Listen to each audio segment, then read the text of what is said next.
There was a moment Mike Tyson stopped being a boy and started becoming something else. Something no one could predict. No cheers, no headlines, just a switch, a mental click. From that point forward, it wasn't about boxing. It was about war. A war inside, every day, every breath, every rep. This isn't about becoming a champion. This is about becoming a weapon. If you're looking for comfort, close this now. Because nothing you're about to hear is soft. This message isn't for your feelings. It's for your future. There's a reason Mike Tyson walked into the ring and opponents broke before the first punch. It wasn't muscle. It wasn't size. It was presence. A presence forged in silence, in sweat, in suffering. That kind of power doesn't come from talent. It comes from torment. Self-imposed, controlled, chosen. Most men want to feel ready. He made himself ready. Most wait to feel strong. He trained like he was weak, every single day. And that mindset, that obsession with domination, built a monster. Not because he was perfect, but because he didn't need permission to transform. He gave himself orders and followed them like his life depended on it. Because it did. This isn't motivation.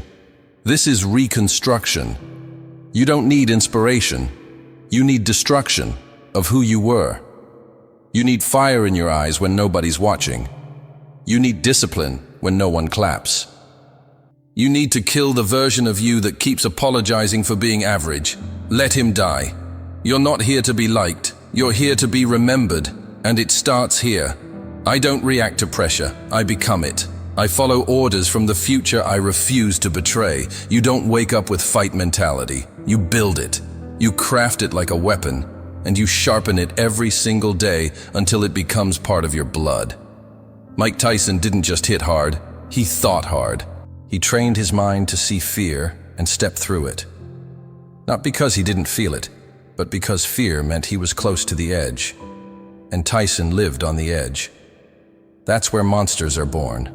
Not in the spotlight, but in the shadows of repetition. Most people train to win. He trained to dominate. And that difference is everything. Fight mentality is not about aggression. It's about control. It's about removing the option to quit. It's about looking at your weakness, your laziness, your distractions, and treating them like enemies. You don't argue with them. You execute them. You don't negotiate with your excuses. You silence them. That's the mentality. That's how Tyson walked through champions like they were made of paper. His mind was already 10 rounds ahead. His body was just the delivery system. He trained like the world was trying to break in. Like survival depended on every rep. He didn't just want to be ready. He wanted to be inevitable. So he studied, obsessed, repeated, obsessed again.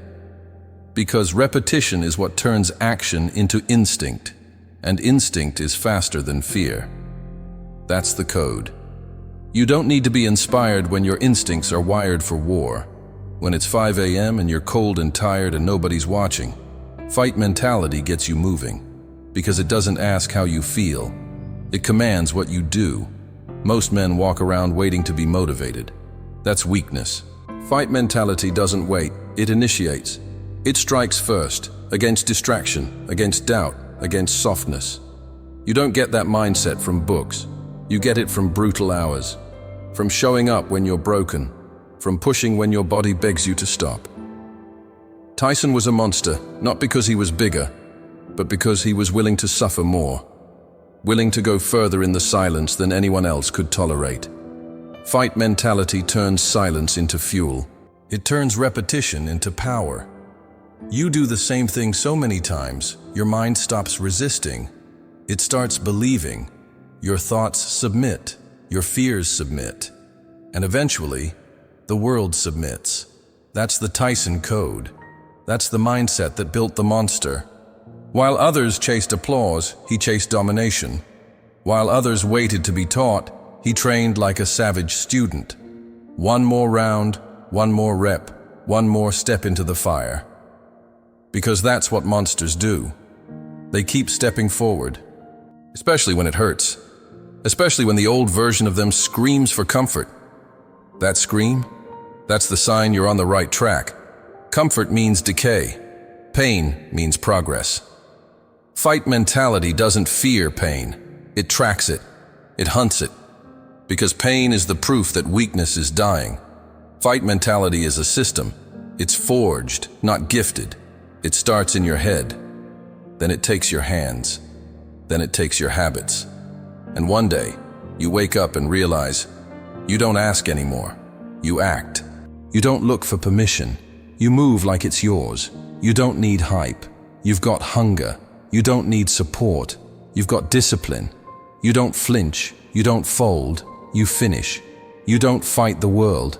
You fight the version of you that lets the world decide. And when that version dies, when you bury him in the silence, something new takes over. A presence. A storm. A name that echoes long after you've left the room. Not because you talked loud, but because you trained louder. I don't run from pain. I hunt it down. My thoughts obey the future I'm building. The greatest fight of Mike Tyson's life didn't happen in the ring. It happened before the ring, before the cameras, before the crowds. It happened alone, in silence, in his mind. Because before you knock out an opponent, you have to knock out the version of yourself that makes excuses. That version lives in all of us. It whispers, it bargains, it delays. And if you don't confront it daily, it wins. Every time. The war isn't out there. The war is inside. You've got two voices, one that wants comfort, one that wants conquest. One tells you to rest, one tells you to rise. One wants validation, the other wants domination. And every morning, the war begins again. Most people don't even know there's a battle happening. They think their thoughts are their own, but they're not. Some thoughts are planted by fear. Some are inherited from weakness. You weren't born soft. You were trained to be soft. And now you've got to untrain yourself. Every doubt is a ghost you fed too long. It's time to starve it. Every excuse is a virus in your code. Delete it, rewrite it, replace it. Tyson didn't just train his body, he reprogrammed his identity. He told himself who he was, before the world could label him. You can't wait for the world to believe in you. That's weakness. You've got to be first. You've got to look in the mirror and say, "This is who I am." And nothing will survive in me that disagrees with that. That's war. Internal, personal, bloody. You fight with your breath, with your habits, with your silence. You don't talk about it. You train it. Every rep is a bullet. Every morning is a battlefield. Every refusal to quit is a victory. But here's the truth they won't tell you. That weak version of you won't go quietly. He knows your patterns. He knows where you hesitate, where you delay. He's been there longer than the fighter in you. So he's not going to die easy. You'll feel him in the morning, telling you to sleep a little longer. You'll hear him when you're sore, saying you've done enough. That's his language. Delay, distract, defend. But the fighter in you doesn't negotiate. He doesn't need comfort. He needs the war. Because it's in the war that he's crowned. You don't beat that inner coward with motivation. You beat him with consistency, reps, silence, sacrifice, and you do it again tomorrow, and again the next day, until he stops talking, until he forgets how, until all that's left is obedience. That's how you kill him, not once, every day. That's what Tyson did. That's what warriors do. They wake up with blood in their teeth and silence in their soul. They don't ask how they feel. They remind themselves who they are. This isn't about hype. This is about identity. If you don't define yourself, weakness will do it for you. It'll give you a name, a story, a reason to stop. And if you accept it, you lose before you begin. So you must decide, who are you when nobody's watching? Who are you when it hurts? Who are you when everything in you says quit? That's the real fight, and it's fought alone. Tyson wasn't the biggest, he wasn't the most educated, but he made a decision to become a force, to become a nightmare to weakness. and that decision rewrote his life. You have the same power, but the war must be fought, and fought daily. You don't retire from this. You don't graduate. You go to war with yourself until your shadow obeys your light. I burn the old version of me every morning. The only voice I follow is forged in silence. Greatness doesn't grow in crowds. It grows in silence. In rooms with no applause. In mornings with no distractions. In routines that no one else respects. But you obey like sacred law. Tyson didn't become a monster by being surrounded. He became one by being removed. Isolated. Disconnected from noise. Cut off from comfort. That's what isolation does. It forces you to face yourself, without filters, without excuses, without escape. Most people fear that silence, but monsters are built in it. You can't sculpt your mind in chaos. You need distance, you need discipline. You need to strip away the opinions, the trends, the soft conversations of weak men. You need to lock the door and look at your reflection and ask, what am I becoming when no one's watching? Because that version, the one you build alone, is the only one that shows up when things fall apart. Isolation isn't punishment. It's purification. It's where excuses die and identity is carved out like stone. That's where Tyson lived. Not in the ring, in the shadows before it. Most people train for the photo, for the update, for the claps. Tyson trained for silence. He didn't care who was watching, because the fight was bigger than them. The mission was louder than approval. That's the mindset you need. Invisible work, silent domination. You wake up, you train, you repeat. Not because someone's watching, but because you promised yourself you would. That promise matters more than any audience. And the only place that promise becomes unbreakable is in isolation. Solitude is power. If you can't be alone with your thoughts, they will control you. If you can't sit in silence, you'll be a slave to noise. The man who fears stillness will never know his real strength. Because silence isn't empty, it's full of truth. And most people run from it. They scroll, they chase, they distract. But you go in. You step into the quiet, and you listen. Not to the world, to the inner orders, to the voice that says, keep moving, stay sharp, don't stop. That voice gets louder in isolation. It's not the voice of fear, it's the voice of the future. Tyson didn't train with comfort music. He trained with hunger. He trained with fire. He trained alone. That's where obsession is formed. Not in gyms filled with cameras, but in basements, in garages, in empty rooms where every echo is your own breath. Where every rep is a vow, every sweat drop is a contract. That's not loneliness, that's devotion, that's ritual, that's becoming. You don't find your strength in celebration, you find it in repetition, and repetition lives in isolation. That's the price. That's the cost of building a mind that can't be broken. And it's not supposed to be easy. It's supposed to strip you, reduce you, test you. Because what's left, after the isolation burns away the weakness, is something unshakable, something permanent. The crowd will never give you what silence can. Validation fades, applause stops. But the discipline you carve alone, that stays. That becomes part of you. That's what Tyson carried, into every ring, into every stare down, into every war.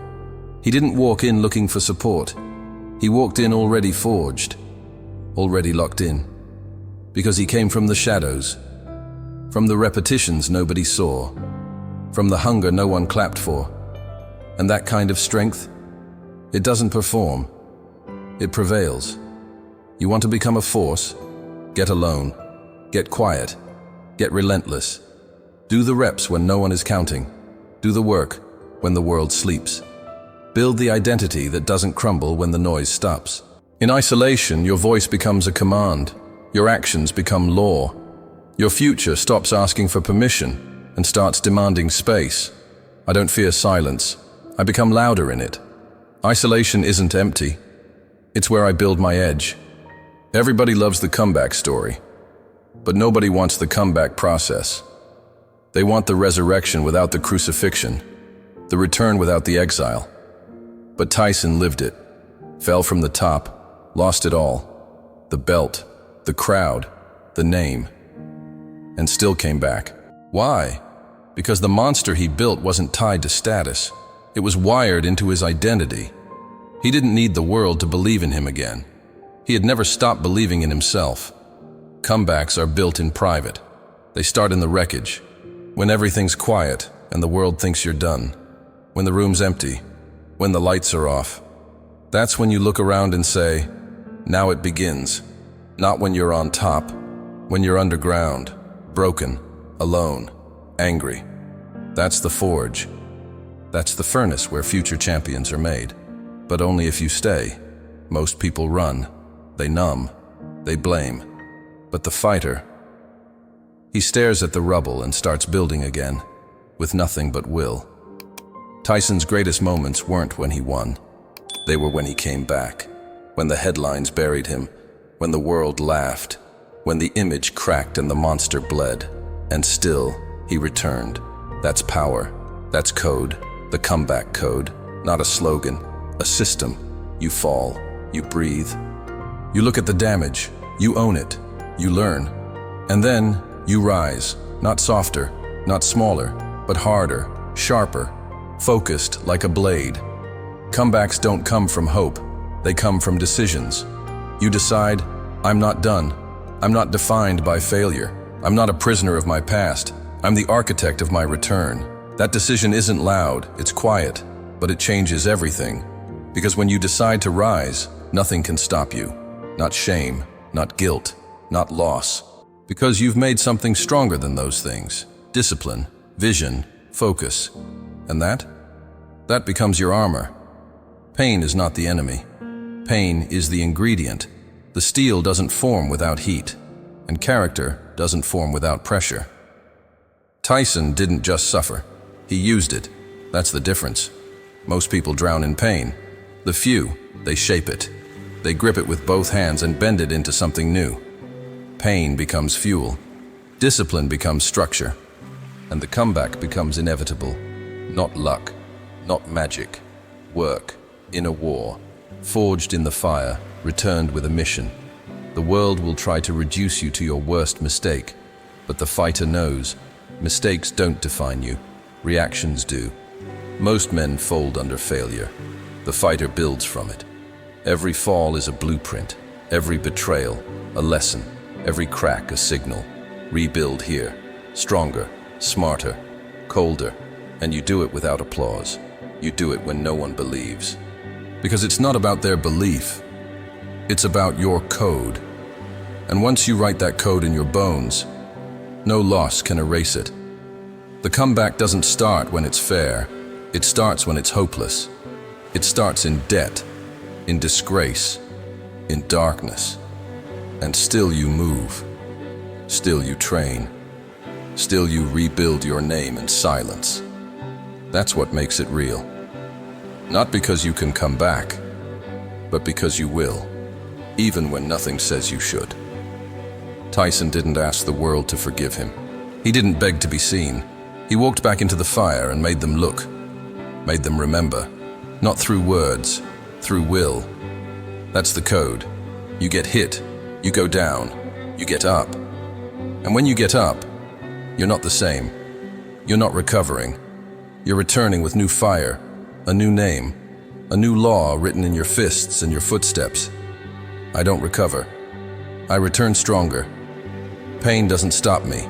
It instructs me. You don't become a beast by chance. You become one by choice and by repetition. Daily, relentlessly, quietly. Tyson didn't wake up strong. He became strong because his days were not casual. They were sacred, structured, violent in their simplicity. There were no off days. There was no, how do I feel? There was only the order, the mission, the work. Discipline is not a mood. It's a ritual. You do it because it's time. Not because it's easy. Not because you're ready. Because the future demands it. Tyson understood this. That's why he lived in routine. Wake up, run, train, repeat, over and over. Same food, same hours, same pain. The ritual wasn't punishment, it was identity. When the world looked chaotic, his rituals kept him unshaken. That's how beasts live, by code, not by convenience. Most men start their day by checking their phone. The beast starts by checking his mission. Most look for updates.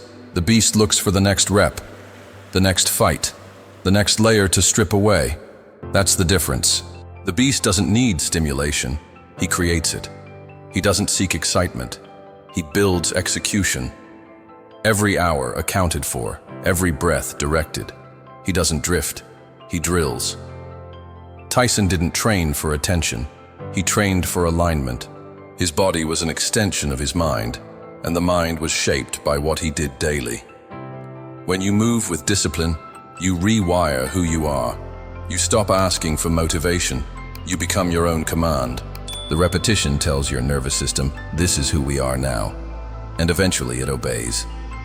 Daily rituals are not habits, they are declarations. When you train, you're not just lifting weight, you're lifting expectation. When you run, you're not just chasing speed, you're chasing precision. When you eat, when you sleep, when you breathe with intention, that's not routine, that's ritual. That's you becoming weaponized. Every day, 1 inch closer, 1 degree colder, 1 rep stronger. And no one sees it. That's the point. It's for you. It's between you and the destiny you refuse to betray. The weak seek variety, the strong seek mastery. The beast trains the same punch 1,000 times, the same movement, the same silence, until it's not training, it's truth. That's what repetition gives you. Certainty. Your feet know where to go before you think. Your hands react before the threat appears. That's not instinct. That's discipline, practiced so deeply, it becomes unconscious domination. And don't mistake silence for weakness. Silence is the sound of focus, the sound of intention. Tyson didn't talk about what he was going to do. He became it before it happened. His rituals created presence. When he walked in, the room changed. That's what daily discipline does. It changes your chemistry, your posture, your aura. You walk in as a storm, not because you speak loud, but because your rituals built a man that doesn't flinch. If your day is chaotic, your mind will be too. But if your day is locked, dialed in, every hour sculpted, your mind becomes steel. The beast doesn't waste minutes. He multiplies them. While others scroll, he breathes. While others snack, he sharpens. While others talk, he trains. That's not ambition, that's allegiance. Allegiance to the man he said he'd become. And every ritual is proof he's serious. Gratitude, that's part of the ritual, but it's not soft, it's silent fire. You wake up and say thank you, not as a whisper, but as fuel. You thank the pain, you thank the challenge, you thank the quiet war of becoming. That gratitude keeps you humble, the discipline keeps you sharp, and together they make you dangerous. Tyson didn't need hype, he had habits. He didn't need praise, he had purpose. And that's what you need. A sacred sequence of actions you do without fail, every single day, until your very existence becomes a message, not to the world, to yourself. The message, I don't break, I don't beg, I build. My rituals aren't routines, they're laws. Every rep rewrites my destiny. By now, you've heard enough words. You've felt the weight of what it takes, the silence, the discipline, the war, the repetition. But this final part, this isn't about listening anymore. It's about becoming. You've seen what made Tyson a monster. Not luck, not hype, identity. He didn't perform it. He embodied it. And now it's your turn. You're not watching this because you're curious. You're watching this because something in you is waking up. Something primal. Something that doesn't want comfort anymore. It wants control. It wants to command the room without saying a word. It wants to look in the mirror and recognize the man staring back. But recognition requires construction. The man you want to be doesn't come from ideas. He comes from decisions, from repetition, from daily death of the weak version of you. No one's coming to save that version. No one's handing you power. You build it, and you build it now.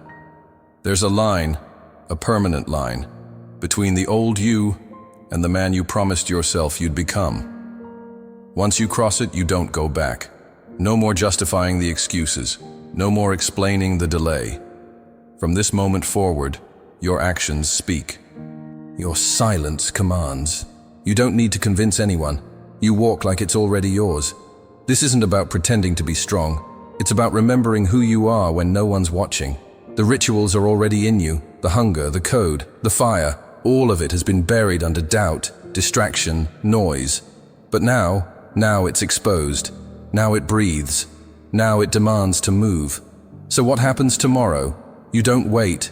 You don't plan. You execute. You repeat. You become. One rep. One decision. One day at a time, until the man inside you becomes the only one left standing. The world won't understand. That's fine. The world doesn't need to. You do. You walk differently now. You speak with less. You carry more. Because now, you know what's inside you. And once you know, you never go back. I don't wait to become him. I train like I already am. The war is over. The weapon is me. So what now? Are you going to scroll back to your old self, or step into the ring as the man you were meant to be?